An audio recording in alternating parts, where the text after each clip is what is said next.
Good morning everyone, welcome back to my channel daily blog. এই চ্যানেলে আবারও একটা নতুন ব্লগে তোমাদের সবাইকে অনেক অনেক ভালোবাসা ও স্বাগত জানাচ্ছি। আশা করছি তোমরা সবাই খুব ভালো আছো, সুস্থ আছো। আমিও তোমাদের ভালোবাসায় ভালোই আছি। তবে শরীরটা একটু উইক আছে। যাই হোক, কালকেও খুব একটা যে শরীরটা ভালো ছিল তাও নয়। তো আজকেও ওরকম একটু সকাল থেকে শরীরটা উইক লাগছে। তো এইমাত্রই জাস্ট ঘুমের থেকে উঠলাম। তো এখন বাজে সকাল 6টা। এইমাত্র বলবো না 5 মিনিট হয়ে গেছে তোমাদের দাদাভাইও বেরিয়ে গেছে, মাম্মা ঘুমাচ্ছে। তো আমি ভেবেছিলাম আর একটু শোবো, কারণ কি জানো তো, মানে ঘুমের রেস্টটা একদমই কাটছে না। না কাটার কারণ মেইন হলো কালকে রাত্রে ঘুমাতে অনেক লেট হয়ে গেছে। অ্যাকচুয়ালি শুয়েছিলাম 10:30টার মধ্যে, কিন্তু মাম্মা না কালকে একদমই ঘুমাতে চাইছিল না। তো সেই কারণেই একটু দেরি হয়ে গেছিলো, মানে একটু বলবো না, অনেকটাই লেট হয়ে গেছিলো। তখন ওই 1:30টার দিকে মাম্মা ঘুমিয়েছে।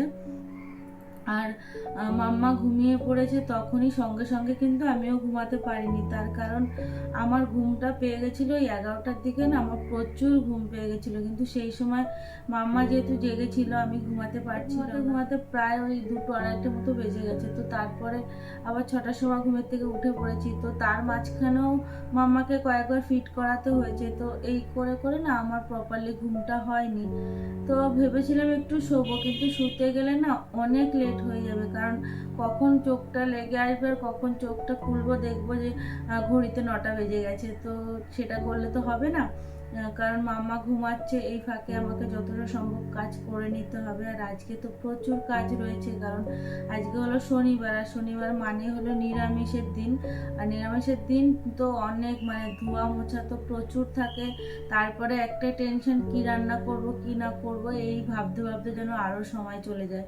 যাই হোক, আগে তো মাম্মা উঠে যেত, আমি যখন মানে উঠতাম তার সাথে সাথে ও উঠে যেত। কিন্তু এখন একটু হলেও মাম্মা লেট করেই ওঠে। আগেও লেট করে উঠতো, মানে আগে অ্যাকচুয়ালি আমি সকালবেলা ঘুমের থেকে উঠতে পারি। এর আগে ছোটবেলার থেকেই বলতে পারো, মানে ভোরবেলাটা আমি উঠতে পারি না। সারা রাত্রে আমাকে জাগতে দাও, আমি জাগতে পারবো, কিন্তু ভোরবেলায় না ঘুমের থেকে উঠতে পারি না। মানে এরকম একটা ব্যাপার। মানে ছোটবেলায় যখন পড়াশোনা করতাম বা বড় হয়ে যখন পড়াশোনা করতাম, তখন ওই যে রাত জেগে কিন্তু আমি পড়াশোনা করতাম। সকালবেলা উঠে যে ভোরবেলা পড়তে বসা, সেটা আমি কখনোই পারতাম না। তো এখনও ওই যে বিয়ের পরেও, মানে মাম্মা যখন হয়নি তখনও আমি ওরকম 8:30, মানে 9টা অবধি যেত না, তবে 8টা 8:30 এরকম বাজতো, কোনো কোনো দিন 9টা হয়েও যেত। তো এখন কি হয়েছে, মানে এখন অভ্যাসটা চেঞ্জ করতে হচ্ছে। কষ্ট হলেও এখন থেকে অভ্যাসটা করে নিলে আস্তে আস্তে হয়ে যাবে। তো এখন ভাবছি যে মাম্মা যতক্ষণ ঘুমায় ততক্ষণ আমি ঘুমের থেকে উঠে যদি কাজগুলো করে নেওয়ার চেষ্টা করি, তাহলে ওকে কিছুটা টাইম আমি দিতে পারবো। কারণ দেখো, একটা বাচ্চা ঘরের মধ্যে একা, আমি ওকে নিয়ে সবসময় থাকি, আর আমি যদি ওকে টাইমটা না দিই তাহলে কি করে হবে। তো যাই হোক, সেই সমস্ত কিছু ভাবনা চিন্তা করে, মানে সন্তানের জন্য অনেক কিছুই স্যাক্রিফাইস করতে হয়। তো আমি নয় ঘুমটাকেই স্যাক্রিফাইস করলাম। যাই হোক, তো সকালে ঘুমের থেকে উঠে এখন এই যে হাতে ব্রাশ নিয়ে বসে আছি, ফ্রেশ হব, ফ্রেশ হয়ে যাব রান্নাঘরে। রান্নাঘরে সমস্ত মানে কাজকর্ম বাকি রয়েছে, ধোয়া মোছা বাকি রয়েছে। তো সেগুলোকে করে, যেহেতু নিরামিষ বললামই, যে সমস্ত ধুয়ে মুছে তারপরে রান্নাবান্না করতে হবে। আর এখন এই যে মাম্মা মানে আমার সাথে আর ঘুমের থেকে ওঠে না। আমি উঠে যাওয়া ধরো আধা ঘন্টা 1 ঘন্টা পরে একটু কান্না করে ফিট করার জন্য। তো তারপরে ওকে ফিট করিয়ে দিলে আবার ঘুমিয়ে পড়ে। তো এই কারণে আমার একটু মানে তাড়াতাড়ি উঠলে কাজবাজ করতেও একটু সুবিধা হয়। তো এখন একটু ফ্রেশ হব। আর শরীরটা বললাম না উইক লাগছে, কালকে থেকে উইক লাগছে। তো দেখা যাক, একটু ওআরএস এর জল খেয়ে নেবো, দেন দেখি একটু ঠিক হয় কিনা। কালকেও খেয়েছি, আজকেও দেখি খাবো, কারণ প্রেশারটা মনে হচ্ছে একটু লো হয়েছে, সেই কারণে এটা হতে পারে। যাই হোক, চলো আমি একটু ফ্রেশ হয়ে নিই, তারপরে তোমাদের সাথে আবারও এসে কথা হবে। আর ফোনেও চার্জ নেই, ফোনে চার্জটা বসাই, বাকি ভিডিওগুলো তো শ্যুট করতে হবে। তো ততক্ষণ আমি ফ্রেশ হয়ে নিই, তোমরাও সঙ্গে থাকো, ভিডিওটা দেখতে থাকো। আশা করছি আজকের ভিডিওটা তোমাদের ভালো লাগবে। আর ভিডিওটা ভালো লাগলে প্লিজ তোমরা সবাই আমার চ্যানেলটা সাবস্ক্রাইব করে দিও, আর একটু লাইক করে দিও, তাহলে আমি না ভিডিও করতে অনেক মোটিভ হবো। তো যাই হোক বন্ধুরা, তোমাদের অনেক অনেক ধন্যবাদ যারা আমার ভিডিওটা দেখে লাইক করেছো আর অলরেডি আমার চ্যানেলটা সাবস্ক্রাইব করেছো। তো তোমরা এইভাবে আমার পাশে থেকো, আমাকে সাপোর্ট করো। তোমাদের ভালোবাসা ছাড়া কখনোই আমি এগিয়ে যেতে পারবো না জীবনে। তো তোমরা আমাদের প্লিজ ভালোবাসা দিও, পাশে থেকো। তো চলো বন্ধুরা, ভিডিওটা দেখতে থাকো, তোমরা সঙ্গে থাকো। ফ্রেশ হয়ে থাইরয়েডের ওষুধ খেয়ে দেন চলে এসেছি রান্নাঘরে। এখন রান্নাঘরের সমস্ত কাজগুলোকে করে নেব। তো এখানে প্রথমে গ্যাসের ঢিকাগুলোকে নামিয়ে নিলাম, ওগুলোকে ভালো করে ধুয়ে নেব, মানে স্কচব্রাইট দিয়ে সার্ফ দিয়ে ভালো করে মেজে ধুয়ে নেব। আর এখানে দেখো ওই যে গ্যাসের ওভেনটাকে একটু ওই স্কচব্রাইট দিয়ে সার্ফ দিয়ে মেজে নিলাম, তারপরে একটা ন্যাকড়া দিয়ে মুছে নেব ভালো করে। তো তার আগে সেলফগুলোকে ভালো করে মুছে নিচ্ছি। আর যেহেতু মাছ মাংস রান্না হয় সেই কারণে শনিবার দিন নিরামিষ, সমস্ত কিছু ভালো করে ধুয়ে মুছে একদম মানে সার্ফ দিয়ে ভালো করে ধুয়ে মুছে নিতে হবে। তো সেই কারণে দেখো এখানে এই যে সেলফটাকে ভালো করে মুছে নিলাম, তারপরে এখানে এই যে গ্যাসের ওভেনটাকে মুছে নিচ্ছি। তো গ্যাসের ওভেনটাকে মুছে আর একবার করে সেলফটা মুছে নেব, কারণ এখানে ওই যে জল টল পড়বে। আর এই চিমনিটাকে একটু মুছে নিলাম, যেহেতু যখন মাছ টাছ ভাজা হয় সেই হাতে ধরা হয়। তো আজকে যেহেতু নিরামিষ, তো তখনও তো চিমনি চালাতে হবে, সেই কারণে চিমনিটাকে একটু ভালো করে মুছে নিলাম। তো এখানে দেখো সমস্ত আমার সেলফ টেলফ মুছে দেন গ্যাসের ওভেনটাকেও ভালো করে মুছে নিয়েছি, আর ইন্ডাকশানটাকেও একটু মুছে নিয়েছি। আর এখানে চলে এসেছি এখন বাসন মাজতে। তো এখানে সমস্ত বাসনগুলো এখন আমি মেজে নেব। তো মেজে ধুয়ে রান্নাঘরটাকে ভালো করে মুছে, মানে নিচটা তো এখনও মোছা হয়নি, উপরটা মানে ক্লিন করা হয়েছে, নিচেরটা মানে বাসন টাসন মেজে একবারে নিচটা মুছে নেব। তারপরে যাব ঘর দোর সমস্ত কিছু ঝাড় দিতে। আর বিছনাটা তো তুলতে পারবো না, কারণ মাম্মা ঘুমাচ্ছে। তো ঘর দোর ঝাড় দিয়ে বাসি নাইটিটাকে একবারে চেঞ্জ করে তারপরে রান্নাবান্না করতে চলে আসবো। আর মানে আজকে যেহেতু নিরামিষ, মানে রান্নাবান্না যে কী করবো এই ভাবতে ভাবতে না কত টাইম চলে যায়। মানে কী হয় জানো তো, আমিষের দিন একটা মানে তরকারি ভাত, যেমন মাছের ঝোল ভাত করলাম বা একটু ডাল করলাম, হয়ে গেল। আর নিরামিষের দিন না মানে ভাগে ভাগে করতে হয়, না হলে না নিরামিষ মানে খাবার কি করব না করবো এই একটা চিন্তা থাকে। যাই হোক, দেখো এখানে সমস্ত বাসন টাসন কিন্তু আমার মাজা হয়ে গেছে। আর এখন এই যে এখানে এই যে সার্ফটা পড়েছে, এগুলোকে ভালো করে একটু মুছে নিচ্ছি। তো এগুলো সমস্তটা মুছে তারপরে নিচেটা মুছে নেব, দেন যাব নাইটি চেঞ্জ করে ঘর ঝাড় দিতে, তারপরে নাইটি চেঞ্জ করে নেব। তো দেখো এখানে এই যে সমস্ত কিছু আমার কিন্তু পরিষ্কার করা হয়ে গেছে। তো মাম্মা এখনও কিন্তু ঘুমাচ্ছে, কোন ফাঁকে উঠে যাবে তার কোনো ঠিক নেই, জানো তো, তাড়াতাড়ি করে সমস্ত কাজ করতে হয়। আর দেখো এখানে এই যে আমি সমস্ত কাজ কমপ্লিট করে, মানে বাসি কাজ কমপ্লিট করে চলে এসেছি নাইটি চেঞ্জ করে। এখন এই যে মাম্মার জন্য খাবার বসাবো। তো আজকে কি খাবার বসাবো, অন্যান্য দিন কী হয় বলো তো, খিচুড়ি বসাতে গেলে ওই চাল ডাল দিয়ে একটু বসিয়ে দিলাম, তাড়াতাড়ি করে সিটি মারলে হয়ে গেল। আজকে আবার তো মুসুর ডাল দিতে পারবো না, মুগ ডাল। আর মুগ ডাল কী হয় জানো তো, অনেকক্ষণ ধরে সিটি মারতে হয়। তো এখন ওটা মানে করতে গেলেও অনেক দেরি হয়ে যাবে, অনেকক্ষণ ধরে করতে হবে। তো সেই কারণে ভাবলাম ঠিক আছে, গোবিন্দভোগ চাল দিয়ে একটু আলু সিদ্ধ দিয়ে ফেনা ফেনা মতো ভাত করে দিই, তাহলে মানে মাম্মাও ভালো খাবে। আর একটু বেশি করেই করে নিয়েছি, তাহলে মাম্মা আর আমি দুজনেই খেয়ে নিতে পারবো। খুব একটা বেশি খেতে হবে না, সকালের খাবার তো মানে অল্প অল্প খেলেই হয়ে যাবে। মাম্মা তো খুব একটা খায় না, তো ওই সেই কারণে একবারে এখানে এই যে কিছুটা চাল দিয়ে দিয়েছি, মাম্মা আর আমার হয়ে যাবে। আর একটা আলুও কেটে দিয়েছি, তো মাম্মা একটু খাবে, আমি একটু ওই আলু দিয়ে খেয়ে নেবো। আর দেখো এখানে এই যে মানে আমার রান্নাটা মানে ওই ভাতটা হয়ে গেছে। আর তার মধ্যে মাম্মা কিন্তু উঠে গিয়েছিলো, তো মাম্মাকে ফ্রেশ করিয়ে দিয়েছি। দেন মাম্মা না ঘুমের থেকে উঠেই কি বলছে না, পাপু দে পাপু দে, চকলেট দে পাপু দে, এরকম বলে যাচ্ছে। মানে পাপড় দিতে বলছে, না হলে চকলেট দিতে বলছে। তোমরাই বলো, সকালে ঘুমের থেকে উঠেছে, কিচ্ছু খাইনি, সকালবেলা একদম ওই খালি পেটে পাপড় দেওয়া যায় বলো? এরকম করবে, মানে বাহানা করবে তো করবে, চিৎকার করে যাবে। তুমি যতক্ষণ না দেবে ততক্ষণ কান্না করবে, অন্য কিছু দিলে থামবে না। আমি কত কিছু বিস্কিট নিয়ে দিচ্ছি, আরও ওই যে ঘরে রয়েছে মুড়ি দিয়েছি, আরও অনেক খাবার ছিল সেগুলো দিয়েছি, হবে না, ওকে পাঁপড়ই দিতে হবে। তো এখানে এই যে পাঁপড়টা খুলেছিলাম, প্যাকেট একদম নতুনই ছিল। তো পাঁপড়টা দেখলাম একটু, যেহেতু বর্ষাকাল তো পাঁপড়গুলো একটু নেতি নেতি থাকে দেখবে। তো ভাবলাম ঠিক আছে, ওটাকে একটু রোদে দিয়ে দেবো। তো এখানে যে বল পাঁপড়গুলো ছিল, ব্যাট বল ওই যে পাঁপড়গুলো হয়, তো ওই পাঁপড়গুলো ছিল, ওইগুলোই কটা ভেজে দিচ্ছি। যে ঠিক আছে, ভাতের সাথে তাহলে ওকে দেবো, না হলে তো থামবেও না, কিছু খাবেও না। তো সেই কারণেই কটা পাঁপড় এখানে ভেজে নিলাম। আর এই দেখো এই ভাতটাকে এখন বেড়ে নেবো। তো এখানে যতটা ভাত হয়েছে মাম্মা আর আমার হয়েও যাবে, মাম্মা তো খুব একটা খায় না। যাই হোক, এখন যাব মাম্মাকে খাওয়াতে, আর আমিও খেয়ে নেবো, তারপরে এসে রান্নাবান্না বসাবো। তো কী রান্নাবান্না করব সেটা তোমাদের তো অবশ্যই বলবো। আর দেখো এখানে এই যে এখন পাঁপড়টাকে একটু রোদে দিয়ে দিচ্ছি আমি। তো এই ব্যালকনিতেই তো রোদ্দুর থাকে, মানে সকালের দিকে না ভালোই রোদ্দুর থাকে ব্যালকনিতে, মানে দরজাটা আমি এই জন্য খুলি না, জানো তো, মানে এত রোদ্দুর ঘরে ঢোকে না, মানে ঘরটা পুরো গরম হয়ে যায়। যাই হোক, দেখো মাম্মাকে খাইয়ে দিয়েছি আর আমিও খেয়ে নিয়েছি, তারপরে চলে এসেছি রান্নাঘরে। এই যে এখন চাল নিয়ে নিলাম, চালটাকে ভালো করে ধুয়ে নিলাম। আর এখন ফ্রিজে এসেছি কি সবজি আছে দেখার জন্য, যে কি রান্না করা যায়।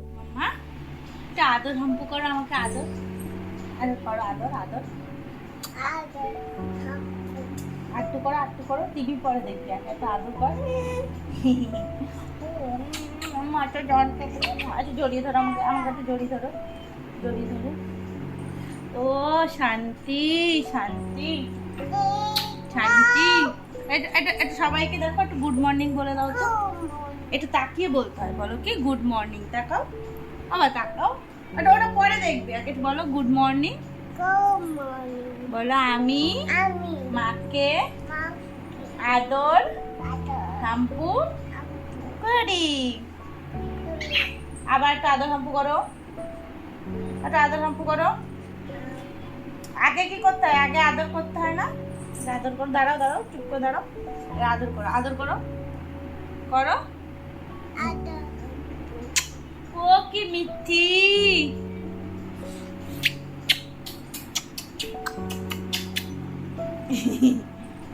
টাটা। হ্যাঁ, টিভি দেখো।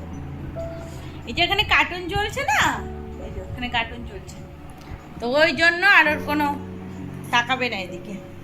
এভাবে বিরক্ত করি ওকে, জানো তো, সারাদিনে বাড়িতে ওকে নিয়েই থাকি, আর ওকে গিয়ে একটু আদর করে আসি, একটু হাম্পু দিয়ে আসি, তো এই করি সারাদিনে। মানে ওটাই হলো আমার চার্জ নিয়ে আসি মাঝে মাঝে, না ফোনের চার্জ শেষ হয়ে গেলে চার্জ দিতে হয়, তো আমাদেরও তো চার্জ শেষ হয়ে যায়, তো মাম্মার কাছে যাই চার্জ নিতে। যাই হোক, আর মাম্মাকে তো সকালে দেখলে খাওয়ানো মানে হয়ে গেছে, আর এদিকে রান্নাঘরের সমস্ত পরিষ্কার পরিচ্ছন্ন করা কমপ্লিট। এখন এই যে সবজি মানে নিয়ে নিয়েছি এখানে সমস্ত সবজিগুলো, এখন সবজিগুলোকে কাটবো। চালটা ওখানে ধুয়ে এই যে ভিজিয়ে রেখেছি, তা সবজি কেটে দেখা যাক কি কি রান্না করা যায়। আর তোমাদের দাদাভাই আবার বলছিল, আর সেদিন ওই যে লাউয়ের চোখলা ভাজা করেছিলাম, ওটা নাকি ওর বেশ ভালো লেগেছে, তো বললো যে লাউয়ের চোখলা ভাজা করো, লাউ নিয়ে এসেছে। আমি আবার বলছি আর কি মেরে, তাহলে কি লাউটা ফেলে দেবো, শুধু চোখলাগুলোই ভাজা করবো? বলে কি হ্যাঁ তাই করো। যাই হোক, দেখি লাউয়ের চোখলা ভাজা করবো, আর লাউটা তো চোখলা ছুলে তো আর লাউটাকে রাখা যাবে না, তাহলে লাউ দিয়ে একটা তরকারি করে নেবো, মানে লাউ আলু দিয়ে একটা তরকারি হবে। আর দেখো বাইরে মেঘলা হয়ে এসেছে, আমি এখন ছাদে যেতে হবে, কারণ ছাদে জামা কাপড় মেলা রয়েছে, কালকে ওগুলো শুকিয়ে আবার ভিজে গেছে, তো সেগুলোকে আবার সকালে দিয়ে আসলাম। তো চলো, এক্ষুনি মনে হচ্ছে বৃষ্টি নামবে, বক করছি না, তাহলে সমস্ত কিছু ভিজে যাবে, তো তোমরা সঙ্গে থাকো। তোমাদের বললাম না এক্ষুনি বৃষ্টি নেমে যাবে, ছাদে গিয়ে জানো তো জামা কাপড় তুলতে তুলতে একদম মানে অর্ধেক তুলেছি, আর তার মধ্যে বৃষ্টি নেমে গেছে। আর এখনকার বৃষ্টি না একদম মানে বোঝা যায় না, এই রোদ্দুর দিচ্ছে কি ঝলমল করে, আর কিছুক্ষণ পরে বৃষ্টি নেমে যাচ্ছে, মানে সময় দেয় না, মানে তুমি যে জামা কাপড়গুলো তুলবে তারপরে যে বৃষ্টিটা নামবে বা কিছু, তোমাকে সময় দেবে না, মানে মেঘ করতে পারবে না, বৃষ্টি নেমে যাবে। যাই হোক, দেখো এখানে এই যে লাউ কেটে নিয়েছি, আর লাউয়ের চোখলাও কেটে নিয়েছি, আর একটা কাঁকরোল ছিল ওটাকেও একটু কেটে দিয়ে দিচ্ছে চোখলার মধ্যে, না হলে না একটা কাঁকরোল ভাজলে তো একটুকুনি হয়ে যাবে, তো আর চোখলাও একটুকুনি, সেই কারণেই ভাবলাম যে দুটোকে একসাথে করে দিই। আর একটু পটল কেটে নিয়েছি, পটল ভাজবো, তোমাদের দাদাভাই পটল ভাজা ভালো খায়, তো এখানে এই যে পটলে একটু নুন হলুদ মাখিয়ে নিচ্ছি, আর ওখানে যে তেল বসিয়ে দিচ্ছি, সমস্ত ভাজাটা আগে করে নিয়ে তারপরে তরকারিটা বসিয়ে দেবো। কী হবে, অনেকটা তেল দিয়ে দিয়েছি, একবারে ভাজাগুলো হয়ে যাবে, না হলে এই যে পরপর মানে আগে যদি তরকারি বসে ভাজা করতে গেলে সেই তো মানে আবার কড়াই গরম করো, আবার তেল দাও, এই মানে ঝামেলা, তো সেই কারণেই এই আগে ভাজাগুলোকে করে নিচ্ছি। তো দেখো এখানে পটলগুলো সমস্তটা দিয়ে দিলাম, তো পটলগুলো ভাজা হলে ওগুলোকে নামিয়ে নিয়ে তারপরে এই যে লাউয়ের চোখলাটাকে মানে ভেজে নেব, তারপরে এই মানে লাউটা করব। আর তোমাদের দাদাভাই বলছিল, ফোন করেছিল অ্যাকচুয়ালি, বলছে যে আজকে একটু পোলাও করবে, আসলে নিরামিষের দিন না কি খাবে মানে নিজেও দিশা করতে পারে না, আর আমিও দিশা করতে পারি না যে কি রান্না করব, মানে ভেবেই পাই না অ্যাকচুয়ালি। তো ও বললো যে নিরামিষ তো যা করছো করো, আর সঙ্গে একটুখানি পোলাও করে দিও অল্প করে, তাহলে একটু খেয়ে নিতে পারবো, আর মাম্মাও খাবে, ও তো নিরামিষ দিয়ে সেরকম একটা খেতে চায় না, আসলে ওইটা বড় কথা না, ওর খেতে ইচ্ছা করছে। যাই হোক, দেখো এখানে এই যে ছোকলাটা ভাজা হয়ে গেছে, তো ভাবলাম যে ঘরে তো সব কিছুই রয়েছে, তাহলে ওকে মানে পোলাও করেই দেওয়া যায়, আর পোলাও করতে তো খুব একটা ঝামেলা লাগে না। তো সেই কারণেই ভেবেচিন্তে দেখলাম ঠিক আছে তাহলে ওকে করেই দিই একটুখানি।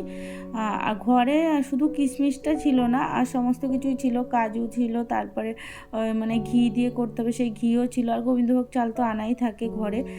তো সেটা দিয়েই ভাবলাম তাহলে করেই দেবো। তো এখানে দেখো যে ভাজাটা হয়ে গেছে, আর এখন আমি এই লাউটাকে বসিয়ে দেবো। তার জন্য একটু শুকনো লঙ্কা, একটু জিরে আর একটু তেজপাতা ফোড়ন দিয়ে দিয়েছি। তো এখন লাউটাকে দিয়ে দেবো, আর লাউটাকে দিয়ে মানে কিছুক্ষণ নাড়িয়ে চাড়িয়ে না জল দিয়ে তারপরে ইন্ডাকশানে সিদ্ধ বসিয়ে দিয়েছিলাম। তার কারণ কি বলতো, অনেকক্ষণ ধরে সময় লাগবে সিদ্ধ হতে, আর গ্যাসের মধ্যে গ্যাসটাও পুড়বে, তার থেকে আমি ইন্ডাকশানে বসিয়ে দিয়েছি। আর ভাতটাও তো হয়ে গেছে, তো ভাতটাকে একটু পরে উপর দিয়ে দেবো, একটু ঢাকা রয়েছে ভাতটা। তো ওটাকে ভাবলাম যে তাহলে ইন্ডাকশানে বসিয়ে দেবো মানে সিদ্ধটা, তারপরে গ্যাসে আমি পোলাওটা করে নেবো, আর ওদিকেও লাউটা হতে থাকবে, এদিকে পোলাওটা হয়ে যাবে, তাড়াতাড়ি করে রান্না হয়ে যাবে। তো এই যে দেখো, এই যে ঢাকা দিয়ে দিয়েছি, তো এখনই নামিয়ে আমি এটা ইন্ডাকশানে দিয়ে দিয়েছিলাম। আর ওদিকে ভাতটাও হয়ে গেছে, ওই দেখো তোমাদের বললাম না ভাতটাও ভুট দেবো, তো ভাতটাও ভুড়েও দিয়ে দিয়েছিলাম। তো এখানে দেখো যে কড়াইটা ধুয়ে এখানে একটু ঘি, তেজপাতা আর ওই যে সমস্ত গোটা গরম মশলা, যেমন ওই গোলমরিচ, তারপরে দারচিনি, একটু লবঙ্গ, এই তেজপাতা সমস্ত কিছু দিয়ে একটু ফোড়ন দিয়ে দিয়েছি ঘিতে। আর ওই যে কটা কাজু ভেজে নিলাম, মানে একদম হালকা করে লাল লাল করে, খুব ভাজা যাবে না তাহলে না পুড়ে যায়, আর ফ্লেমটাও খুব একটা হাই রাখা যাবে না। আর তার আগে না আমি গোবিন্দভোগ চালটাকে ধুয়ে ভালো করে এখানে গরম মশলার গুঁড়ো, আদা পেস্ট, তারপরে ওই মানে হালকা একটু লবণ দিয়ে আর ওই হলুদ দিয়ে মানে মাখিয়ে রেখেছিলাম, আর ঘিও দিয়েছি কিন্তু, মানে ঘিটা দিলে কী হয় চালটা লেগে যায় না নিচে। তো সমস্ত কিছু আগে ম্যারিনেট করে রেখেছিলাম, তারপরে এখানে এই যে দিয়ে একটু চালটাকে নেড়ে চেড়ে ভালো করে ভেজে নিয়েছি, নিয়ে জল দিয়ে দিয়েছি পরিমাণ মতো। আর এখানে এই যে জলটা দেওয়াই কিন্তু মেইন ব্যাপার, জানো তো। তো চিনিটা কিন্তু আগে ইউজ করা যাবে না, যখন 80% প্রায় হয়ে আসবে তখন চিনিটা দিতে হবে, না হলে না চালগুলো সিদ্ধ হয় না, যেমন পায়েসের ক্ষেত্রে হয় সেরকম একই পোলাও ক্ষেত্রে। তো দেখো এখানে পোলাওটা আমার রেডি হয়ে গেছে, আর আমি এখন এই পোলাওটা ঢাকা দিয়ে রেখে স্নান করে এসেছি, স্নান দান করে চলে এসেছি। এখন এই যে একটু স্কিন কেয়ার করে নিচ্ছি, সকালের দিকে না আর হয়ে ওঠেনি, আজকে একটু তাড়াহুড়ো করে সমস্ত কাজ করতে হয়েছে, তখন আর ওই আয়নার সামনেই আসতে পারিনি সকাল থেকে। যাই হোক, এখন একটু স্কিন কেয়ার করে নিলাম। এখন যাব পুজো দিতে, তারপরে মাম্মাকে খাওয়াবো, খাইয়ে ওকে ঘুম পাড়াবো, তার আগে আমরা খেয়ে নেবো, তারপরে একবারে ওকে নিয়ে ঘুমিয়ে পড়বো। আর তোমাদের দাদাভাইও বাড়ি চলে এসেছে, ও গেছে স্নানে, তো স্নান করতে করতে এদিকে আমি পুজো দিয়ে মাম্মাকে খাইয়ে নেব, দেন আমরা তারপরে খেয়ে নেবো। তো দেখো এদিকে আমার পুজো দেওয়া হয়ে গেছে, আর মাম্মাকে এখন খাওয়াবো, তার জন্য একটু পোলাও নিয়ে নিচ্ছি, তারপরে পরে ওকে আবার একটু ভাত খাইয়ে দেবো। তো গুড ইভিনিং এভরিওয়ান। দেখো রাত্রেবেলা কি বৃষ্টি হচ্ছে, মানে রাত্রেবেলা না, এটা তখন ওই যে 7টা মতো বাজে। তো তোমাদের দাদাভাই গেছে দোকানে, আর মাম্মা আর আমি বাড়িতে রয়েছি। তো বিভৎস বৃষ্টি হচ্ছিল বাইরে, তো সেটাই তোমাদের দেখাচ্ছি। আর এখানে ওই যে মাম্মাকে না আমি ওই আমাদের একটা আত্মীয়, উনি গিয়েছিল চাকলাতে, তো চাকলা থেকে ওই যে মিষ্টি প্রসাদগুলো নিয়ে এসেছিলো, তো সেগুলো মাম্মা না খুব ভালো খায়, তো ওগুলোই ওকে দিচ্ছিলাম, তো বসে বসে খাচ্ছিল। তো চলো ভিডিওটা আজকের মতো এখানেই শেষ করলাম। ভিডিওটা ভালো লাগলে অবশ্যই একটা লাইক করে দিও, নতুন নতুন তোমরা প্লিজ আমার চ্যানেলটা সাবস্ক্রাইব করে দিও। তো সবাই ভালো থেকো, সুস্থ থেকো, টাটা।